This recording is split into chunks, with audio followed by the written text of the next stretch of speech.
Good morning Philippines, good morning Parañaque. Tayo ngayon ay bumabiyahe. Siyempre kita naman. Pero tayo ay wala sa ating ruta. Tayo ngayon ay out of line. Tayo kasi nasakyan ng emergency. Wala tayong karapatan tumanggi kahit bawal tayo sa highway. Obligasyon natin ang maghatid ng pasyente. Kahit naman tayo ay maharang ng mga TMO, LTO at pulis, tayo naman ay maintindihan nila kasi emergency ang ating sakay. Hindi tayo hulihin basta totoong emergency.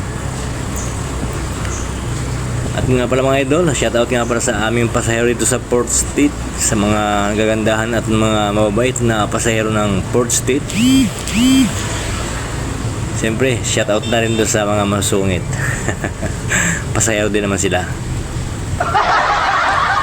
Medyo paspas tayo kasi nagmamadali yung ating sakay. May hinahabol daw silang katransaksyon. Hinahabol nila ang ano kasi ito, magpapa dialysis. Nahirapan na siyang lumakad kasi bloated na.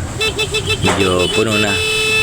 Ganun pala yun. Pagka masyado ng matubig yung ano ba yun? Nahirapan siya lumakad para magpapadrain.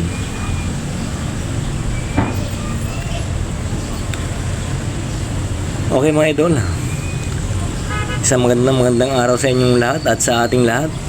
Ingat po tayo palagi kahit saan man tayo naroon.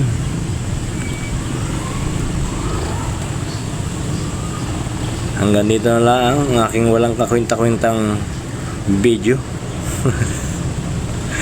Walang kwenta. Hindi baling walang kwenta, basta may halaga. Yes!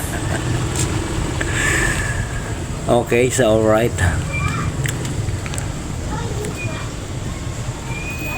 Bye-bye.